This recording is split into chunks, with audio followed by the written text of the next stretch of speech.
Die Ansichtskarte. Die Ansichtskarte oder die Postkarte. So they're basically synonyms of one another. The one thing I wanted to note and let you know is to think about Ansichtskarte as a picture postcard. So use more normally if you're on an Urlaub, um, a vacation. Oops, that's kind of weird. So as a souvenir. So think about it as a picture postcard because it's showing off pictures of the region that you're visiting. So Grüße aus Bergen. So greetings from Bergen. So you'll see this Grüße aus on a lot of Ansichtkarten. Um, München, ja, Weltstadt mit Herz. So world city with heart. So picture postcards are always fun to look at. You can certainly just buy postkarten that just have a saying. So, for instance, from my German host sister, I received a postcard the other day actually, or last week. That was just a postcard that said "I" and then the heart, Stuttgart. I heart Stuttgart. I thought that was funny because it rhymed. So not a picture postcard, just a postcard. So things to consider when you're dealing with postcards, right? We have a separable prefix verb, einwerfen, so to put in or to mail.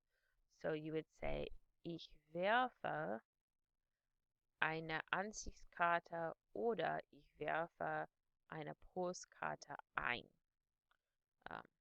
So that's how you would frame your sentence. The backside of your die Rückseite of the backside of your postcard is where you would write your text. Die Adresse des Empfängers. So here you would put the address of the recipient.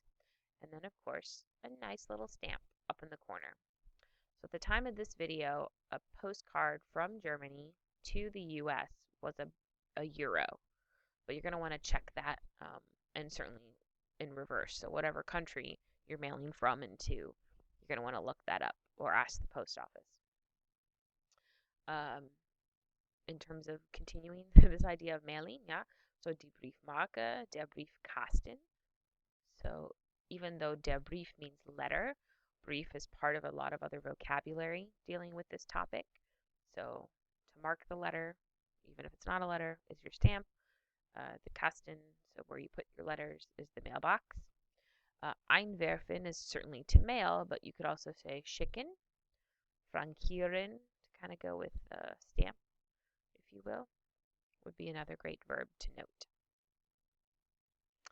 And then another idea besides erhalten, you also have bekommen,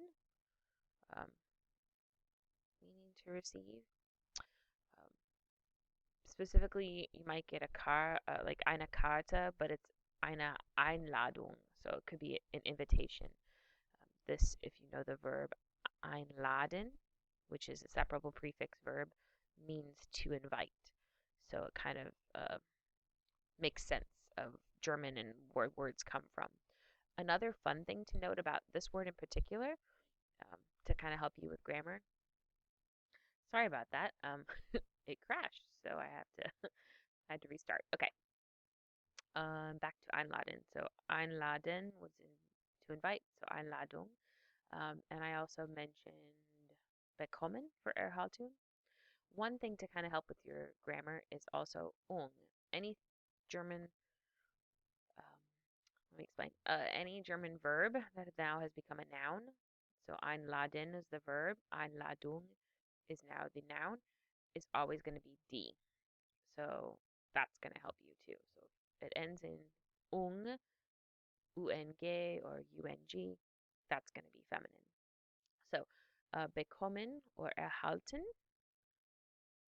we would look at this in a construct of a sentence.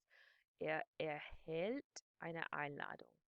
So this is a stem vowel change verb. Ich erhalte, du erhältst, sie erhält.